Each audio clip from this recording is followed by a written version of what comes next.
This is also a team, yes, it is not the team with the same pedigree as T1, because guess what? Literally no one else in the world has that. But G2 has made people believe in them so many times because they can come out and have these incredible performances, like at First Stand, back-to-back 3-0s over the LCK. They're able to really adapt well themselves and to showcase these incredible moments, especially Caps, who is the guy in the West who way more than anyone else has been able to make that magic happen. I very much agree, and that adaptation for both these teams starts in the draft in this Champion Select powered by HyperX. We'll see if those majors come to the fore for Peyz. Yep. He's been playing a little bit of Echo in solo queue as well. I think we are only at the very superficial level, only above the ice of that iceberg as to how many majors can actually be played in bot. I mean, we were talking about this, and it is interesting because when you see so many mid laners getting played in another lane, it's very similar to how when AD carries have moved around the map, you start just taking tips from those lanes, and you're saying, all right, well, Syndra's going to go bot. What's good against Syndra mid? Well, Echo. If this is going to go bot, well, what's good down there? Okay, if people are playing Cassio, can I not just play Anivia into Cassio bot too? And there is that evolution, and that is something that I think a lot of European fans are potentially worried about because Hansama not known for the mage bots. And I do think, while T1's top side, their solo laners in particular, they're not known for their dominance in laning phase. They're known for their incredible team fighting, and Faker for his playmaking, for always finding the angle, always finding that chance to win the game. Peyz and Keria are just different than any other bot laners in the world today. Yeah. These guys are absolute freaks on their champs. They are just unstoppable. And so a big question for me is, can Hansama and Labrov play well enough to give G2 a chance? Because I think that is such a hard thing to do. Peyz and Keria can snowball lanes like no one else in the world. Entirely agree. I think that is the main focal point for G2. The rest of their team should be able to survive. Caps, if he is on form, I think can take down Faker on current form. We'll see what SkewMond can do as well. He's had a bit of a quiet MSI. For T1, on the other hand, you want to shore up that top side. Doran a little bit weak in lane at times. Faker, great in team fights, but not as powerful through the laning phase as perhaps he could be. Let's get into the draft, though. Poppy, Nautilus, Akali banned away by T1. Orianna, Vi, and Jace taken away by G2. T1 are going to lock in Oner's Nocturne, which he has a 78% win rate on over 9 games in spring. And on the other side, we'll see Jace and Ezreal secured for G2. Jarvan, not Jace. Jarvan obviously very good into those mages bot because they don't tend to have dashes, so you can just look to try and punish them. It's best to just not look at the stats for a lot of these champions. I mean, T1 is a team that has a 74% win rate in spring, right? And so most of your champs have a pretty good win rate, right? You know, it's kind of like when you're going to draft against some of these players, like, well, you can't give him that. He's got an 80% win rate. Well, you can't give him that. He's got a 95% win rate. You're going to have to play well to win. That is just the name of the game. And T1 obviously looking towards a mage bot here already. The Camille came out, and you knew it was going to be one of those mage pairings. Keria is incredible at playing these aggressive champions. He is a mechanical god, and that is one of the things that really makes them so scary, is that when you're looking at Ziggs, Ziggs is no longer what people used to think about with this champion, where, oh, you just sit back and you farm and you play with Qs. Well, Peyz is using the satchels beautifully aggressively. They are chaining that to set up hook shots. They are looking for all-ins. They're looking for pressure. And it is going to be the Leona, which has not been something we've seen much of at all in quite a while. In fact, only one game throughout all of MSI has been played on it. And it was a loss. So it was a loss. So it's going to be interesting to see how that does work out. You know, is the strategy to kind of more focus on Keria himself, try to punish when he goes in for those hook shots? Obviously, you can block it. Leona can be very, very tanky with that W up. So maybe it's kind of that sort of angle. And I'll be curious to see how they look. Can also punish champions that are a little bit further back. Things like the Ziggs, if their flash is burnt, satchel charge before the solar flare lands on you that is very quick reactions if you're able to get out of that. So we'll see if G2 decide to try and punish Peyz in this bottom side. Yeah, no, I completely agree. I'm thinking about it more through the support matchup, you know, thinking about how people love to play Leona into Nautilus, for an example, because if the Nautilus goes in, you kind of just go on the Nautilus and you are tankier than a lot of these champions. The lockdown could be very difficult to deal with, so I was kind of thinking about it through that angle, but of course, as you say, Leona does have backline access as well. Syndra, one of these champions that has really been rising in priority here at MSI, has 6 plays so far and has been looking good at, including a pentakill game for Caps, which was pretty incredible in the top esports series. So if I'm putting my EU biased fanboy hat on, the last time Caps got a pentakill at MSI, they won the whole thing. So I'm just putting it out there. I'm putting it into the ether. Yep. Maybe not going to happen this time with HLE and BOG staring down you, even if you manage to get through T1. But it could happen. It's always a possibility as we see the Ambessa and the Gnar taken away by G2, trying to shore up things for BrokenBlade on the top side. We'll see where T1 decide to go with their final ban. It is the Rumble. Okay, very interesting. So Rumble's getting it taken away, and I know people are very much of two minds. There's such different opinions on BrokenBlade, and should he be playing crazy counterpick? Should he just be playing standard? I personally like it. I am kind of the belief, and I know Inspired has talked about this a lot. You know, someone who has gone toe-to-toe from NA with some of these teams, not been able to take them down, but had some good series.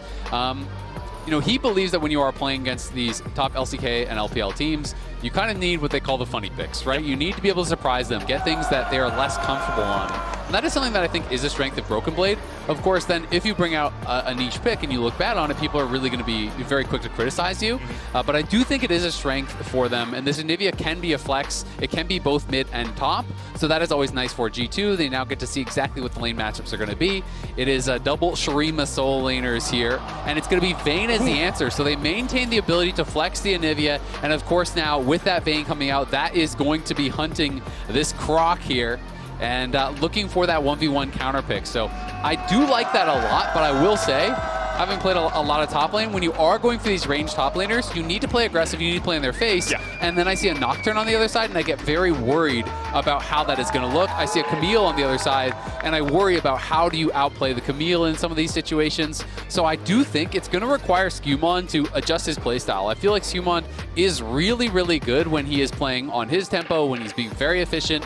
But I feel like this is a kind of game where you're going to see those moments where you need to drop camps and you need to be there protecting BB, because if you're going to invest into a Vayne top, he needs to be able to play aggressive. You can't just have him sitting back and trading farm against the Renekton. He needs to be in his face, which requires the jungler to be behind him. I also expect the support's likely to go up towards topside for level 1. We've already seen Labrov doing junglers. it. The backup junglers, yes. We've already seen Labrov doing it early doors in a couple of their games. Wouldn't be surprised, actually, if Keria just decides to try and match that pressure a little bit to see if Labrov oversteps, because you're not taking your Shield of your Eclipse level 1. Yeah. You're likely taking your Zenith Blade or your Shield of Daybreak if you want the shorter cooldown, if you want to be able to gap close, and then you are a little bit squishier on the Leona. So we'll see what happens on the top side of the map early on as we get into this best of 5 between the best of the LEC and the second best of the LCK, but often the best in the world, T1.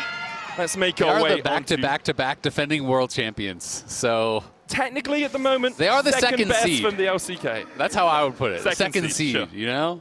And there we are. Labrov moves up towards the top side early on. Yep. It is really important, even just playing for the wards, because even if you don't think there's going to be like a full-on cheese gank or something like that, being able to actually get the ward in that mid-brush is so important in these melee versus range matchups, because otherwise all that happens is this range champion pops out, hits you back into the brush, drops him in aggro over and over and over and over. So that is why he is up there. I think he is expecting that Keria or someone would be up there dropping a ward. And of course, Leona has the ability, especially if you do see that ward going down, you just level Q, you can instantly kill the ward by yourself, and that can shift these matchups. But T1 elected not to actually get up there and place a ward, so it is just going to be a ward in that far back brush for Doran. And BB will know that and will be able to play around it, but still can use that mid brush to do, just as I was saying, drop that minion aggro. Yeah. Just dash out, get those extra auto attacks in with the tumble. The last time we saw a Vayne top from an EU team here at MSI, it was Kana, and he tumbled directly into a Gnar wallop. So I'm hoping for better fortunes for BrokenBlade today. He is 3-0 on this Vayne across the course of his career. Caps and Faker trading in the mid lane. Frost into the Frostbite. We'll take Faker down to about half, and it's double Deathfire Grasp in the mid lane, so that damage will tick over a little bit more. It is also worth noting that it is going to be Exhaust on the Vayne. It is not going to be Ghost. It is not going to be Cleanse that you sometimes do see against the Renekton as well. So is depending upon that Exhaust. In the early level all-ins against lethal tempo with Exhaust, you can never get baited into a trade or it will go bad. But we got to talk about the history between these two teams dating all the way back to 2016. You can see it started out very T1 favored, but... Zenith Blade forward should just walk away, using that aftershock to tank up a little bit of damage. But as you say, moving on to 2019, when it was the golden G2 era. favored, the golden era for G2, and then since then has not gone their way. In fact, they've only won a single best of 1 against T1 in the last 7 years, excluding Red Bull League of its Own, where G2 did win last time. So I'm taking that G2, obviously the better team right now. But they did go 5 games in 2024, that right? Is true. And I think to me that means a lot. You know, that shows that they can actually get close. They can be competitive. Earlier level 3 from T1. G2 got to be careful here. Sweep in from Keria. Zenith Blade doesn't connect, and the hookshot wall dive there from Keria used defensively. had stepped forward with the tactical sweep for the slow, precision protocol, and then knew he could get out of the fight. Yeah, you can see Hans going for the Doran's helm, so very defensive. Oner does have the HP advantage. Yeah, I mean, SkewMond spotted Oner, and we do have a pause as I see Caps being back to the mid lane. I think it's probably on the G2 side, just based on the player cam. SkewMond was looking over. We'll let you know as soon as we do find anything out. But a little bit surprised SkewMond actually just kind of walked out, seeing Oner there, because Oner is full health, and that is going to mean he's going to get pushed back almost immediately. He can flag and drag out. He shouldn't die or anything weird, but you know, generally when you know you can't win the 1v1 and you don't have necessarily that backup from your lanes, you'll just go the other side of the map. My other thought was, and we're not going to pontificate too much about why a pause has happened, we'll just wait Caps and find was TPing right back into lane, so maybe there was an error with the shop if he auto-board or something. Sometimes that can happen. We'll find out what it is, and then we'll tell you as soon as we know. So the update is that it was a G2 pause. It was Hansama having issue with the comms on stage, so they're going to be, you know, adjusting his levels, fixing up whatever it is. You know, maybe he just couldn't hear his teammates as well as he wanted to. And hopefully that will be able to get fixed pretty quickly. This is actually deep EU magic, by the way. Okay. Have you heard of the Fnatic pause hack?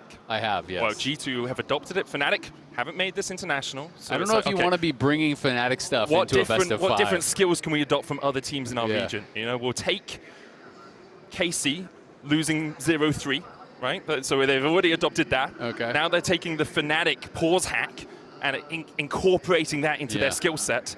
This is what G2 do so well in Europe. They just grab different bits from different teams. Like, oh, we can do this, we can do that. I feel like G2 are doing pretty well against Fnatic for the last, well, ever since Because they keep stealing their strats, dude. I thought it was more about stealing the players. No, I mean that. More about getting that caps. happened a long time ago. Well, but yes, that is probably. That was a quality steal. It was a very good. That was a high value steal. You're stealing home with that one, aren't you? It's definitely gone well for G2. Caps has been their main man for a while. For T1.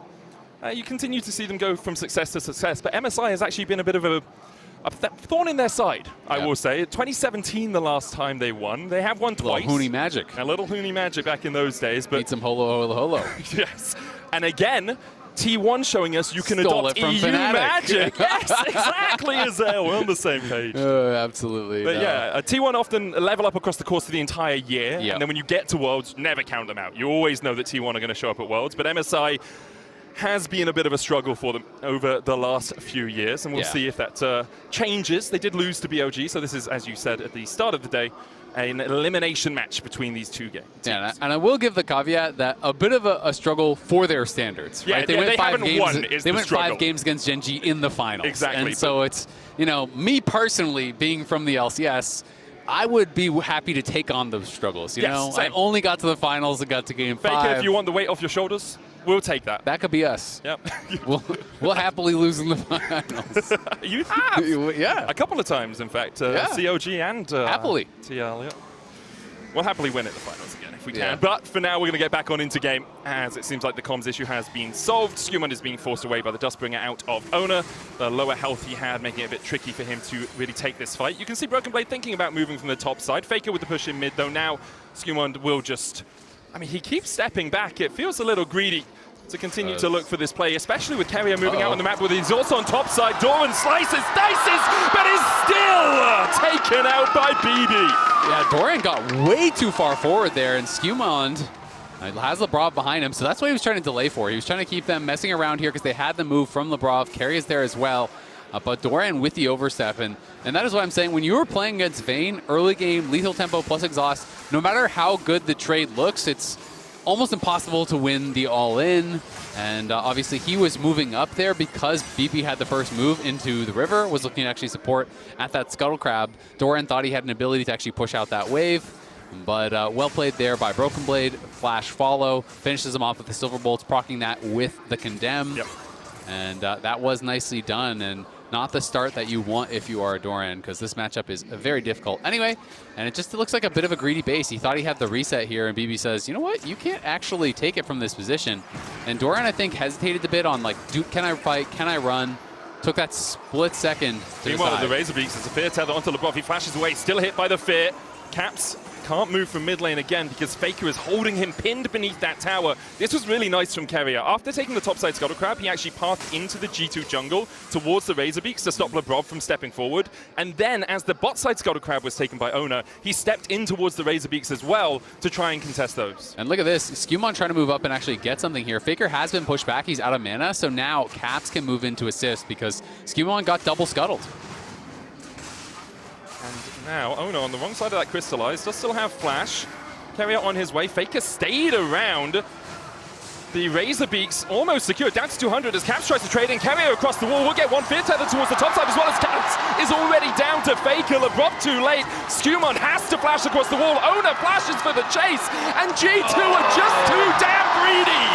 T1 punish them for their hubris. It's a horror from G2 here as Keria has the first move, and yeah, Faker is low on mana, but still able to actually contribute, and you can't win that 1v1 realistically as Jarvan into the Nocturne, so as long as they kept Caps busy, it was always going to be tough, and then SkewMond flashing up, I just don't see a way in which he was going to get out, because he was kind of just flashing straight into Doran anyway, and it's a good couple of kills there for T1 after BB did open the scoring. Faker comes around here, realizes he's going to be able to back him up. And this spell shield coming in, they land the fear on the top side, and Caps had no egg, which I think he must have lost off screen. We didn't actually see that. So Keria comes in, able to easily get that kill, and then SkewMond flashes over the wall. Doran is there, realizes, you know what, I don't want to give it to him. I don't want to give over an additional assist. But SkewMond looking pretty frustrated already. Yeah, he's lost both Scuttle Crabs. I think he lost his Razorbeaks, and he's lost the Razorbeak fight, and then he's lost his life. Labrov too late to join. Petrifying Gaze does not hit onto Caps, as a bird just flaps his way over that snake. And it is, I mean, I think Faker, you know, he's not known for the laning phase, but I do think in general. Oh, Keria swing and a miss. Caps, flashes, doesn't get the hookshot wall dive. Faker there with the miasma. Labrov forced to walk away. Paranoia, paranoia! Everyone's out to get you. Caps as Shroud of Darkness comes down onto Oner. Underneath the tower, he takes a couple of shots. Caps with a great crystallize will lock Oner against the wall. Shield of Daybreak for the stun. Flash Frost for the follow! And Oner is frozen in the enemy jungle while BrokenBlade tries to trade with Doran towards this top side. Final hour has been used.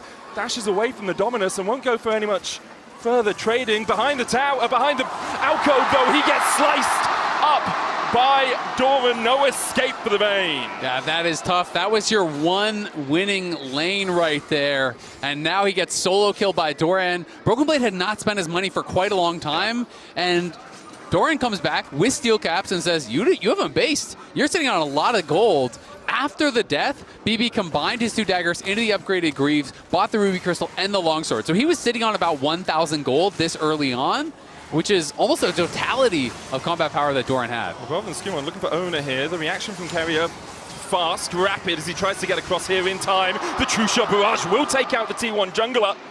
And this is what G2 can do well. When they get Labrov and SkewMond on the same page, they can look for these picks, look for these plays. T1, though, still with a 400 gold lead, mostly through Oner and Faker. Yeah, credit, though, to Labrov. He has been good on the map, moving around really well, and Caps, you know, we didn't really get to talk about it because we went right into that 1v1, but a good job by him. Labrov covers him, and he gets this well-timed flash over the wall to kind of disjoint this. Keria looks for the E-flash, and a rare misstep, a bit short change there from Keria, not able to quite close the distance. They say, Caps is so low, I can just go in and finish him off. But the exhaust mid-air from Labrov comes through and reduces the damage of the ultimate as it lands. That allows Caps to survive. He flashes over the wall, and they're able to finish him off with the auto attacks. And then this is tough. When you don't have a ward for that further up brush, notice how Doran plays on the edge here. He's basically just holding on to that line, not allowing him to walk in. He had his ward this whole time, waits for the cooldowns to come back off by basically just holding the edge of that brush because you can't win that fight in melee range with Dominus up. So he pushes him back, waits for the cooldowns, goes over the wall with the ward and kills him. Really well played there by Doran, and a pretty big mistake from BB. Fighting without having bought yet. Yeah, not actually using any of that gold lead as the flash Zenith Blade goes in. Paranoia on the backline. That's going to be the egg out of Caps, but the fear going out, he manages to escape. SkewMond's already killed off Faker. TPs from either side as Peyz joins the battle, as does Hans Summer.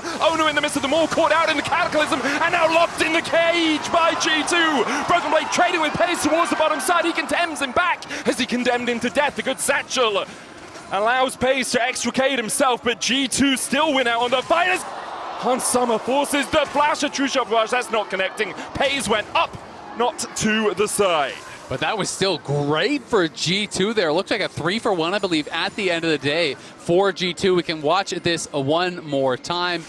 T1 are trying to look for a play set up here onto Caps. You know, they're trying to get pushed through mid, but you can see Labrov had moved into the river. Faker used that ult early and then flashed in to try to finish off Caps. Wasn't able to do it, so he was missing really all of his resources. And that is what prompts Labrov to go in. Faker walks up, you know, no petrifying gaze, no flash. In comes SkewMond, in comes BB. Immediate flash forward there from Labrov. Great target selection. And watches BB just kind of fights through Keria, ignoring him to take him down. Then kiting back here on the side, flashes out from that bouncing bomb that Peyz throws over. And even with Doran getting into the middle of everyone, he flash follows, but the egg is back up, and that is all he gets for his life. So great job there, absorbing the pressure from Faker in the mid lane, and then Labrov to punish. Labrov, I think, is playing an excellent game. Had some really good games against top esports as well. And for SkewMond, that series against Hanwha Life was not acceptable. I think for a lot of G2 players, it was not. Says he clearly got stomped. We need to bounce back, and this early game has been showing that they can fist fight in that first 15 minutes of the game. Keria is looking up towards this top side as Doran tries to get on top of BrokenBlade. Final hour to try and get away. BrokenBlade looking for the silver bolts. Keria going forward. BB dashes away, uses the invisibility well. SkewMond flag drag, Caps here too. BB, you just can't find him! You just can't find that BrokenBlade! And with it, he'll slice you up a double for Caps. Beautifully played there. The TP immediately from Caps. SkewMond coming in to back him up, uses the flash, and BrokenBlade buys so much time. He had no summoners, but he uses the final hour. Notice how he's not auto-attacking during the tumble Qs, allowing the invis to stay full duration there. And again, Keria just short on a critical hookshot. The same thing happened mid. This time, he guessed right the way that BrokenBlade was going to go. He did go for the hookshot up, but couldn't quite get in range. BrokenBlade bought enough time there for Caps to arrive. And that is a 2,000 gold lead here now for G2. It started quite well for T1, but these last couple skirmishes going heavily the way of the LEC, and we can watch it one more time. And you can look on the mini-map, both Keria and SkewMond immediately are coming up here, and they're waiting to try to combo the Renekton stun into the hookshot. But then look at this, it couldn't quite get in range. BB is invis, lets it go full time. Keria guesses slightly wrong, knew he went up, but went a bit to the side, expecting a juke. Bought the time for Caps to arrive. SkewMond flashes in, gets the flag and drag knock up, and once Doran goes down, there's no damage from Keria to make anything happen. And G2 getting into a very comfortable position now. Gold leads across the map here. Early Roa finished up there by Caps, and G2 feeling like they're cruising. But we have seen T1 in this sort of position before. Their team fighting is what puts them head and shoulders above other teams. They have fought back from much, much wider gold gaps than this. I think it was 6K in the TL series that they managed to battle back from. Yeah, I mean, you haven't won until their Nexus has exploded, right? Like, that is the reality, is these are playmakers. Exhaust on Doran, no flash for him. Slices first flag and drag there for the follow-up, and Doran just doesn't get a chance to move. BrokenBlade with his second of the game. Yeah, really well played. Just goes in. They commit a lot of resources there, but they make sure of the kill. And now Oner. Shroud of Darkness, Cataclysm. He has to flash out of that. The follow-up from Labrov was there. Has the Solar Flare as he's gone to level 6. Keria is down towards this bottom side looking for Caps, but Caps is just recalling. Yeah, I mean, this is just really well played. I mean, Anivia, tough to dive with the passive, clears out waves, has the wall. Ezreal also very tough to attack, you know, really shifty character. So they can send their resources constantly up here to help out BB. And it's tough for T1 to punish elsewhere on the map. And also, they're not really winning the 2v2s and the 3v3s right now either. So it does become a pretty difficult problem to solve here for T1. I mean, we see Labrov just walk up, uses the exhaust immediately for the slow on to Doran, get the CC. Oner knows he can't fight. They know that Keria is not there, and he can't make a cross-map play, so it's just fantastic from G2. Good bit of vision from Keria towards the red buff and towards the Razor Beaks of G2's jungle. Next objective, though, still a minute 20 away, and we'll be on the top side of the map with that Rift Herald spawning. G2 were able to take the 3 grubs as T1 took the Drake, so we have that exchange of neutrals, but G2 did managed to get a little bit more gold in their pockets as they were giving up that dragon. Paranoia onto Hans Summer, no way out for him. Great combination there from T1. They are going to be able to take him down, but that was not an easy kill. That is flash ult from Keria, that's ult from Peyz, that's Nocturne ult, so that is quite a lot of resources spent to kill him. They are going to get some plates off the back of this, though, as Ziggs going to go to work on that tower. So nicely done there by T1. They know they cannot allow the G2 carries to just safely farm. you need to have some sort of pressure on them. Thankfully for G2, though, Hans does go down, but doesn't even use his flash. Yeah, I think as soon as he's in the hexagon, all you're doing is flashing over to the other side of the wall and you're dead anyway. There's a massive bomb about to land on your head as Doran's forced back a little bit by BrokenBlade. Those ultimates, though, already half the way off their cooldown, should be up about 15-20 seconds after the Rift Herald has spawned, apart from the Hexagon Maiden, which will take a little bit longer as Oner trades with Labrov.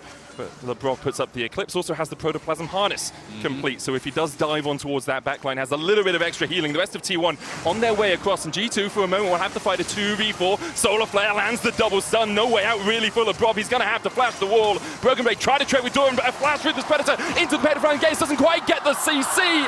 BB looking the right way to avoid Medusa's gaze. Yeah, it is a trade of flashes between the top laners there. They get the flash off of Labrov as well, though, as this time T1 bring the extra member. But look at Caps in the bot lane. That is the cost here. So T1, no, we need to get more because we are losing plates down here in this bot side. We are losing minions down here in this bot side, so they are pushing for this neutral. Going to be able to grab the Herald here, I think, uncontested. But no one goes down. Trade of sums. Caps gets gold. So for now, G2 still pretty happy about the play. Yeah, it's still about a 2,000 gold lead for them as the Flash Frost comes out from Caps. Chips away at Doran with the Glacial Storm alongside it. Labrov is looking around that blue buff area, but Doran will be pretty hard to dive, even with his Dominus down. I will say BrokenBlade needs to be pretty careful for these next couple of minutes. You know that Nocturne ult is now going to be back up after their earlier play. You know you have no flash, and it will be difficult to find an outplay there. And T1 know it. They're sending 3 members top. Even if they can't kill him, they want to zone him off this turret. But G2 have moved way faster on this bot lane. They're going to be able to get the first tower for sure. So BB just needs to evacuate. Just get out of there, accept it. As soon as you see Keria on the ward, you're out of there. There's no point staying around. You could try to outplay, but you'd purely be trying to outplay. That'd be a Vayne spotting moment. It would be in vain, as you'd say, yes. BrokenBlade steps back as Oner did start his recall. Will be spotted walking away on the ward that G2 had there. Caps in as well, using his teleport. There's the Drake. Mega Inferno Bomb comes down. T1 might want to fight this. Caps has just TP'd away, and BrokenBlade doesn't have his TP up. Because of that, G2 begin to back away. Keria looking for the Paranoid. Great Hex, they automate him to stop the flag and drag out. Means that it has to be a flash invested from the G2 jungler. Caps has moved down from top to try and make this a 4v5. I think Labrov CC'd up Oner, though, so he couldn't actually get in range to ult in onto SkewMond because Oner activated the ult, but he never was anywhere to be found. So I have to assume that he was just out of range, was trying to use the Hextech ultimatum to get there, and I see Labrov had used his ultimate, so my assumption is he stopped him from actually getting in range. Even though Oner is level 10, he's not 11, doesn't have the additional range on that ulti yet, so would love to see that replay, but I'm assuming it was Labrov saving him. And yeah, Labrov just runs straight up, blocked by James, locks him down, not quite in range. Otherwise, SkewMond would be dead. Not only does that save a kill, that means you get a dragon here in a situation where you otherwise wouldn't have. We're going to get chased down here for a second. Carry on his way. As you say, there's the Drake to G2. Second of the game. One apiece so far. That gold lead not extending for G2 so far. T1 have done a good job of kind of curbing any enthusiasm that G2 had as T1 take a tower on the top side. Faker gets himself a very slight gold lead, 32 ahead, but leads still for BrokenBlade and for SkewMond on the side of G2. Yeah, still feeling pretty comfortable here. It's going to be about the team fights, though. It had opened up to, I want to say, around maximum 2.5, 2.8K lead for G2, but T1 closing that gap now down to 800, which really means it's nothing. It's about the execution in the 5v5s, which is where T1 really earned their reputation. This team is just so good, has so many playmakers. Faker and Doran, people can be critical of their laning, but you cannot be critical of the team fighting, of the ability to find the right angle, to find the right moment. And these top LCK and LPL teams have shown time and time again this event that they are so fast at pulling the trigger when you make a mistake. Sometimes you don't even know that you have made it yet, and they already know they won the fight. They're so good at that. Also really good at getting the vision control whenever they do have a point of pressure. They get a lot of wards down towards that bottom side, which allows Doran to push up, but also stops BrokenBlade from catching the wave any further up. And it means that Labrov then has to spend his time around that red, clearing out vision, putting down a control ward of his own. And now G2 will try and push forward and get a bit of control towards this top side. Caps with a slight gold lead in the coin-based gold grind. As Dominus comes out, there's a paranoia on his way as well as Oner's looking for this. They need to spot the Vayne. It might just be the Dominus and nothing more. BrokenBlade wisely not stepping up. You can see SkewMond on his way across. Dominus about to expire, and BB waited it out well. Solar Flare on Faker. Zenith Blade there for the follow-up. Great Petrifying Gaze. Clips Cap's wings for a second, but with a True Shot barrage coming down and the exhaust there as well, Faker's going to have to work some magic to get out of this one. The rest of T1 on the offensive, though. Faker will fall, but at what cost for G2? The dive in with the Hexag Ultimatum as Caps has turned into drumsticks. Labrov, no Protoplasm Harness can save you from Peyz as the chase continues for T1, and Labrov falls to the bouncing bomb. And G2 fall prey to the Faker global taunt, calls him up to that top lane, buys enough time with his flash and with the Petrifying Gaze, catching Caps in this moment. And the Avengers flood in. Yeah. Everyone from T1 does arrive up on that top side to help Faker punish G2 for that play. Still, though, it is a lot spent by T1 to get up there, and G2 do get a kill of their own. But it's just all about the delay. You look at the minimap here, you realize everyone is coming very quickly. Look at the time that they are responding. Immediately, you see Keria moving up. Immediately, you see Peyz moving up. Immediately, you see TPs coming through from Doran. Double teleport, everyone running. They are there to protect Faker, and he narrowly gets taken down. If he was able to avoid just a tiny bit more damage, Caps had been egged there, so Labrov was really out of damage, and if he lived for another second, it would have been a 2 for 0. Yep. Great reactions overall from T1. Had that deep vision as well with that ward further up in the lane, meaning the double TP from Peyz and Doran was easy to execute. The setup around the Baron right now, no surprises as it's 21 minutes into the game, and T1 do like their quick Barons when they can find them. Yeah, we haven't talked much about Hans because the game hasn't really been about bot lane, but he has picked up 3 kills, right? You know, he got some with True Shot Barrage. He's been kind of lightly involved in some of these skirmishes. Mostly him and Peyz have just been kind of farming. But Hans is at quite a strong point in the game, working towards his 3rd item alongside Peyz. And he is going to be really important, I feel like, in these fights. Ezreal on 3 items is absolutely a beast, and they are going to need multiple threats here to be able to deal with T1, because they can dive and one-shot someone. The rest of the members of G2 have to then step up. If they one-shot BB or Caps, you got to go big if you're those other carries. BB running up from the bottom side. Faker looks towards top lane to see if he can push out there. There's a couple of pings from T1 on wards that G2 had placed in the top lane bushes. Possible flank positions for a TP. Drake up in 30 seconds, and looks like T1 have XU entered stage left as they look down towards that dragon instead of the Baron. The other thing I really like for G2 in this game is that they are playing double exhaust, and it's not even spellbook exhaust as BB. BrokenBlade dodging away from Keria, who tries to find him with the flash. The blast cone there for him. Will use it after the Hexag Ultimatum pulled back straight into the waiting arms of Peyz, who gets his 3rd of the game. Yeah, Keria looks for the hookshot flash, does not find it, but it doesn't matter because he finds him with the ultimatum. Solar Flare down onto Faker. Zenith Blade there for the follow-up. A Petrifying Gaze will buy him a couple of seconds, but with the Flash Force coming in, Faker is no longer on the rip. Paranoia used in response. It's only Oner here, but he's enough, it seems. The chase away from Caps and Labrov with Keria on his way. A flash from the Shield of Daybreak, but the Frostbite burns him down. G2 able to take a 2 for 1 on the top side. Meanwhile, Doran and Peyz stayed bot to get the tier 2. Man, this is a crazy game. So much action here. Almost a kill a minute. Well, it is a kill a minute now at this point, pretty much. As 21 kills in 23 minutes here. But Doran is literally hitting the base towers, and no one responding yet here from G2, so they have to back it up and look to play for that. Dragon is on the map here as well. And that ultimate from Peyz is actually pretty important because it's going to hurt the tempo even more so from G2, who did overstay a bit on this top side, whereas the solo laners from T1 have already based. They're coming out. Doesn't look like they want to rush in towards Dragon, though. Instead, just playing to get vision around this Baron, so it's not going to amount to too much. And TP coming out from Caps, who does have a 1.5 thousand gold lead. Keria in the vicinity, looking to see perhaps if there's a way for him to take down this bird. And he has Seekers, so that's going to make it that much more difficult. And what I was going to touch on before is normally the only time you see double exhaust is if there's spellbooks, right? They actually are just straight up playing double exhaust. And exhaust scales insanely well as far as a summoner. So when you're looking at these late game team fights, a properly timed exhaust on a Nocturne, on a Cassio, on a Ziggs, on a Renekton can be game changing and is so much more valuable than a heal or a barrier late on into the game. So is something really working in the favor of G2 if they can use this exhaust to great effect.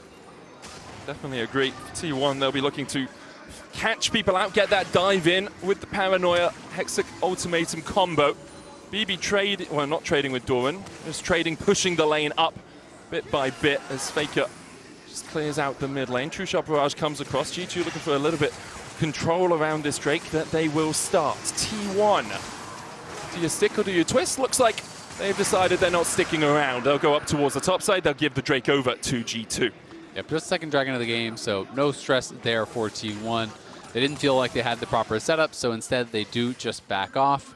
But going to be really interested to see what defensive items that Hans does go for. We have been seeing more these days, usually only as like a 5th, 6th item, but 80 carries go Seekers. And honestly, this is a game for Hans where I wouldn't mind seeing him legit go Zonias as like a 5th item instead of a GA. I feel like GA doesn't always get that much value, but if you just get Nocturne ulted with Ziggs ult coming in, or Hextech Ultimatum with Ziggs ult coming in, and you just immune that, you're giving them so few good targets because you could have, you know, Zonia's already being worked towards on caps. BrokenBlade is going to be going for a much more tanky build on the Vayne top. Keria going for caps. He does have egg, but in the Hexic Ultimatum, in the Paranoia Solar Flare, there's the Seekers.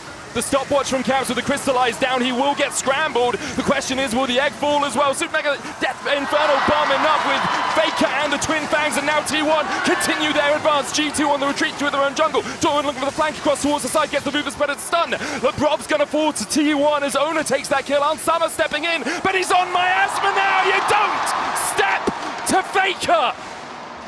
Flashes in and gets punished by the GOAT there. Goes forward, shifts in, could not flash out because of the miasma.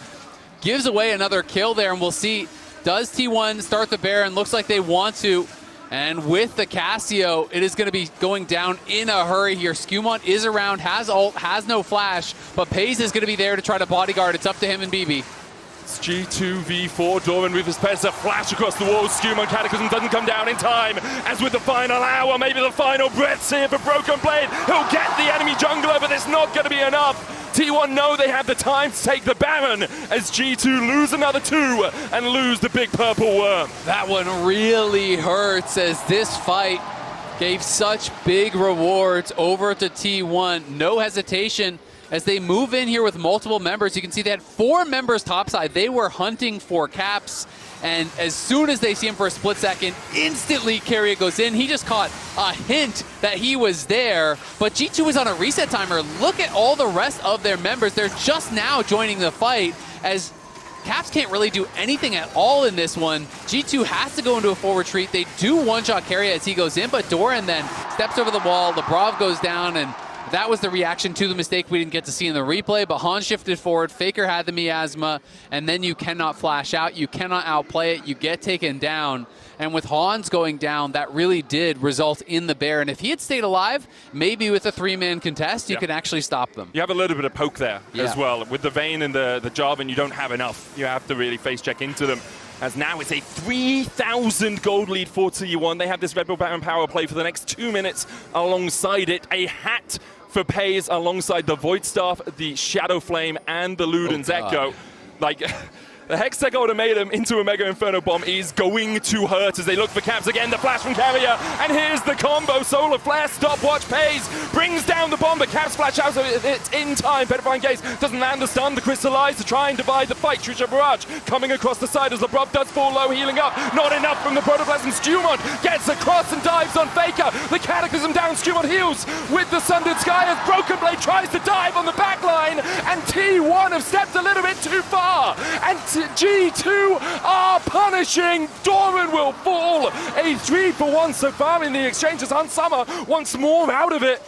You'd think he'd be a little bit more apprehensive of Arcane shifting forward after how it went last time, but this time no miasma to meet him. Yeah, this time Faker goes a little bit too deep, trying to finish off Labrov. Really wanted to get that kill onto Leona. Is able to take him down, but then G2 realized, all right, if we actually kill Faker here, that's the highest consistent DPS threat that is there. So the initial fight goes in, but look at how much time this stasis buys. He's able to flash out of the Ziggs ult, and then here's Faker going very deep on the side. He sees Labrov is low, they get the satchel, he goes in, but he's tanking the tower during this, and the Flash Frost there from Caps catches him. He gets locked in by SkewMond. That buys space for BrokenBlade. And Keria tries to go in with the hookshot onto BB. He can't get him. We're back to live. Oner caught. BrokenBlade looking for more as Keria dashes in. True Shot Barrage whistles behind Oner, who does use the Paranoia defensively. It was a 3 for 2 on the top side. SkewMond did die just on the end of it. Good satchel from Peyz. Drake up in 18 seconds here, Ezreal. And you can see how threatening BrokenBlade is in these moments, right? They realize you can't just run away from the final hour. He'll chase you down that spot. So Keria goes in to give his life. Doran goes in to give his life to try to buy space for those carries. Labrov here on the side looking to threaten, though. G2 have a pretty good angle. No Oner flashes split at all on T1 right now. Hans has his. This is, in fact, the only flash that's available in the entire game. As G2 get control of the mid wave. T1, as you say, pathing towards topside. Peyz showing on the top lane without teleport means that T1 have given up this Drake. And Peyz will try and take a tower. We'll be able to do it quickly with the short fuse and the satchel. Yeah, we didn't really get to see when we came out of the replay, how Oner was taking that damage. Looked like maybe they were trying to defend mid and they got chunked out, but he lost half of his health. And again, G2 has the better setup for the Dragon. T1 do have the gold lead. They're playing the map well. They have maintained this advantage for a little bit. But G2 now are on sole point, and that will more than erase the gold lead if they are able to claim it. T1 have no more cards to give. They can't just say, you know what, you have this Dragon for free, we're going to trade. They will be punished next time, so we're going to have to see how the setup will be, because you can look at the setup currently around this one. Look at all the vision here from G2, all of these wards in the area. They even had a deep ward over on that other side, and that is what prompted T1 to say, you know what, we actually can't get in. We're just going to have to give this one up. I think the question is as well, we have a Baron before that Drake, Ezreal, and T1 around a Baron is something always to be feared. It is, but I really think that Baron is fake news in this season. I think it is so much weaker than in the past. Even games sometimes where you take 2, 3, 4 Barons, it feels like it's not actually getting it done. Okay. If you have extremely powerful side laners, I think Baron is really becoming pretty valuable.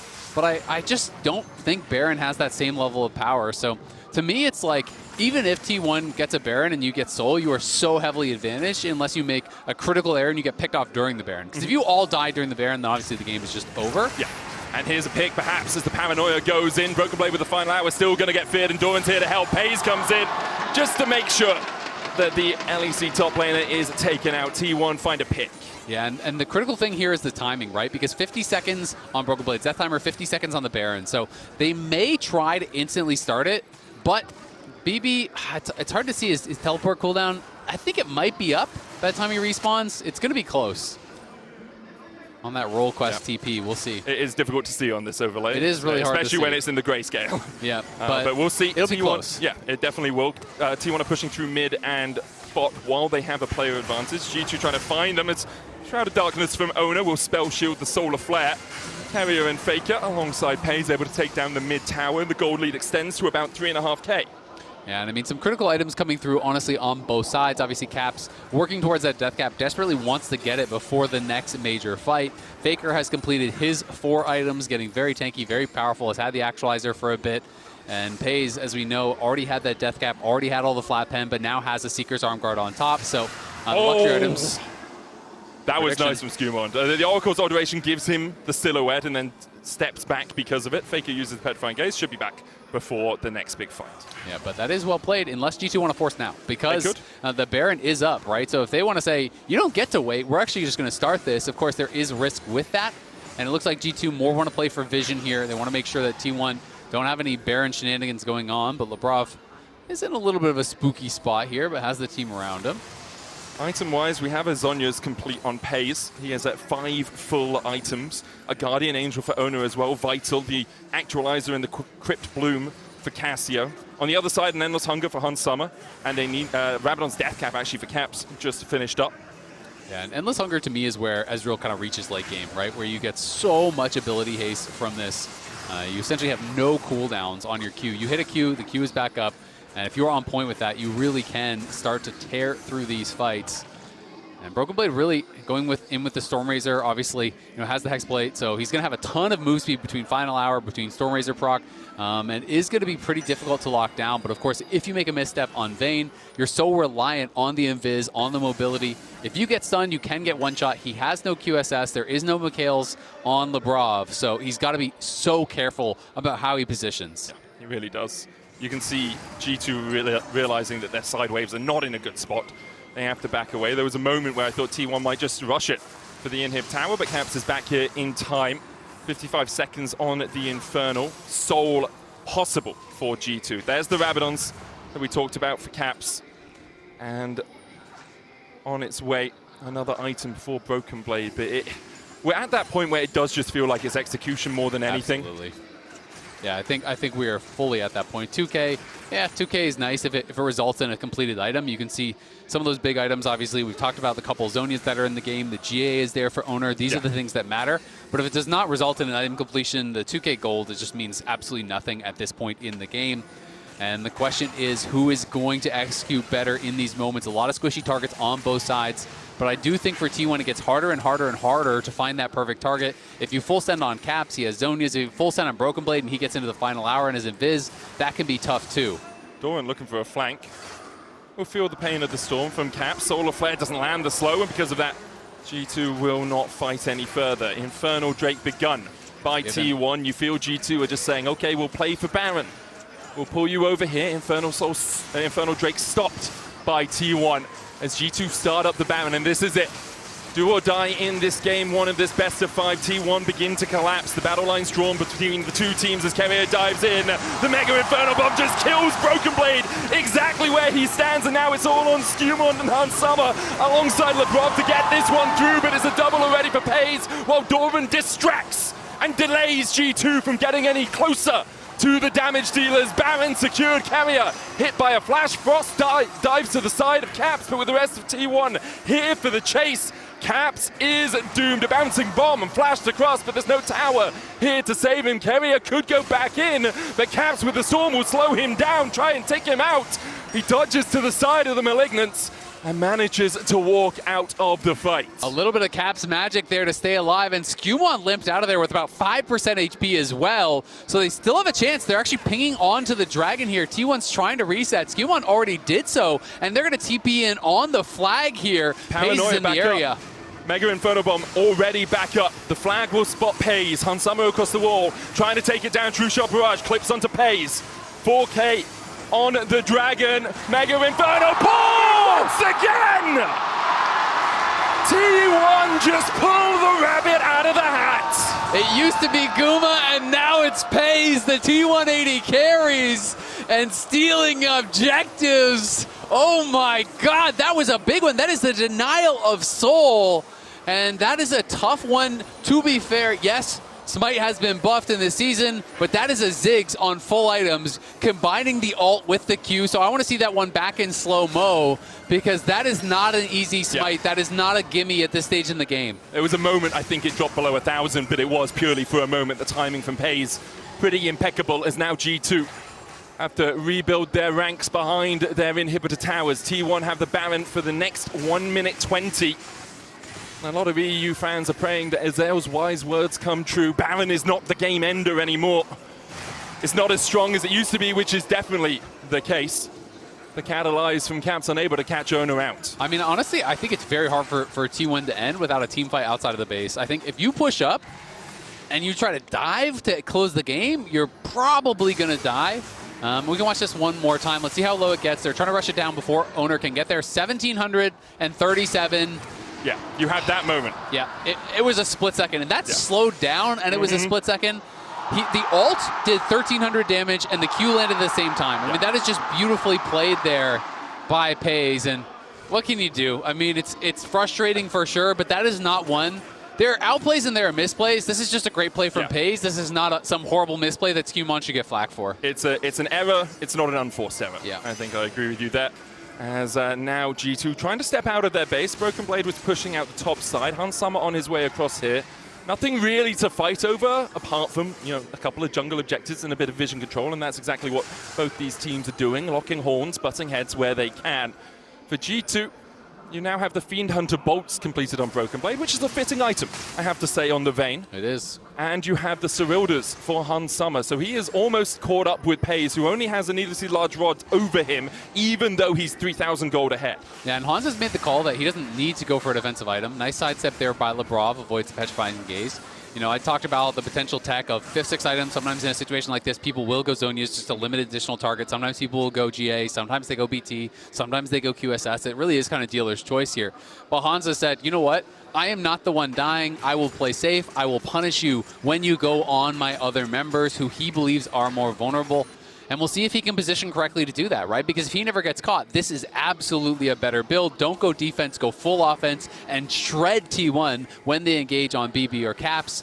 But as we saw at that Baron, it's if you misstep at all, you are insta-dead, right? And BrokenBlade, he is tankier than Hans, but he gets hookshot flashed, and he's dead before the stun ends, basically. So you have to make sure you are playing pixel perfect against Keria. Labrov even getting the Knight's Vow, I think, to help out Hans Sommer in these fights. The extra healing he'll get off that if Hans Sommer is untouched will be absolutely monumental, absolutely huge. For sure. As now we see, again, both teams warily stepping out into the map. I think the T1 obviously have control, but even then we saw them going all the way back to their tier 1s when G2 was stepping forward. We have a minute 30 on Infernal, would be third for T1, would be Soul for G2. A minute 32 on the Baron as G2 do something we've seen them do quite a few times before, which is allow Caps to step out with the rest of the team shadowing. From both teams. They're both going 5 top.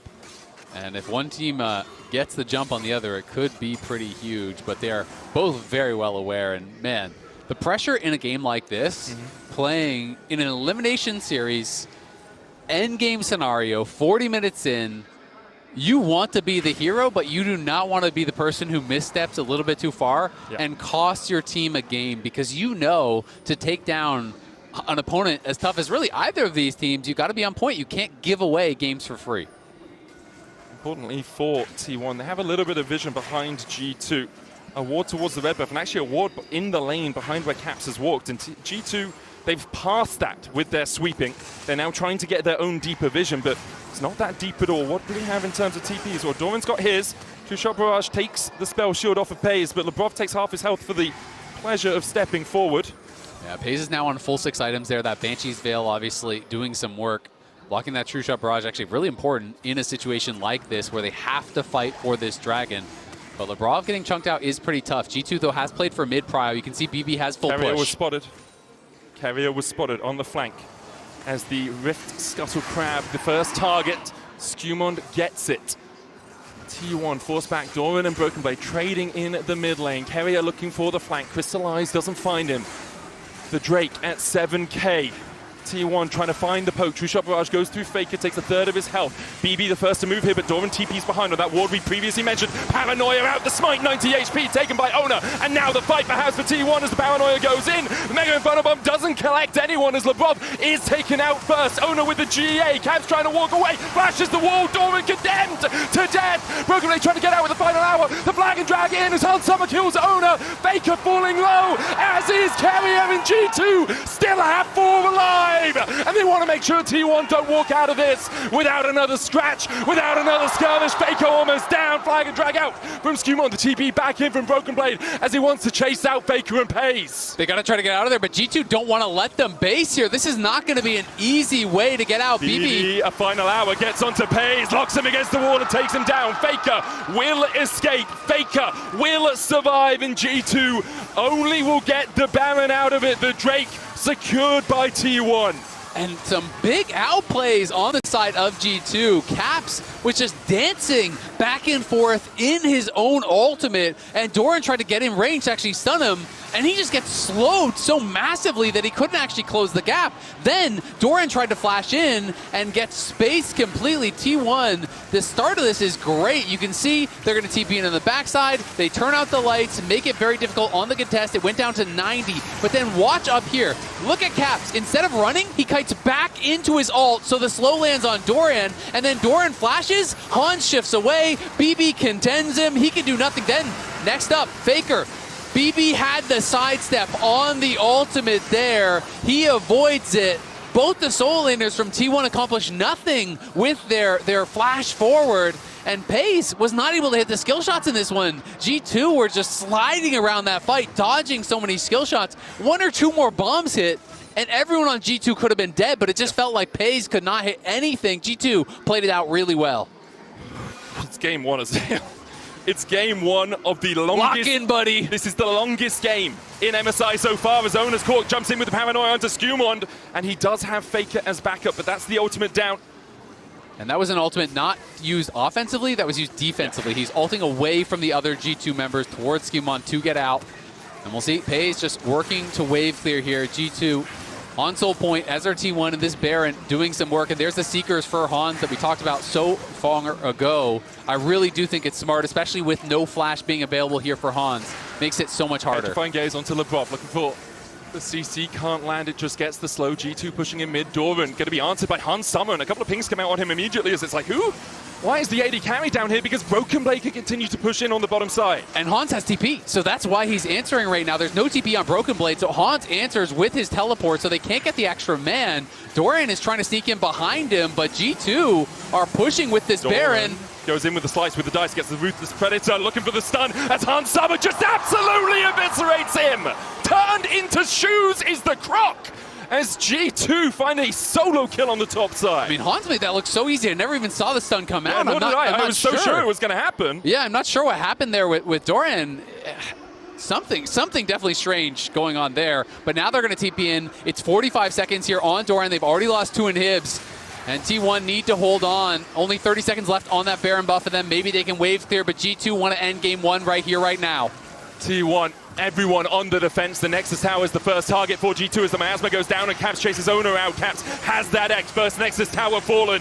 G2 looking to raise at the base of T1 and raise the flag for EU as the dive comes in. But the die comes in for T1. G2 defeat T1 in game 1. They take them out in the team fights. Beautifully done here from G2. Even BrokenBlade had a Seekers at the end. There's just no targets left for T1 to go for. 3 Zonias being built towards there. 2 exhausts as well. Great answers to the dive comp. AD, how about that for a game 1?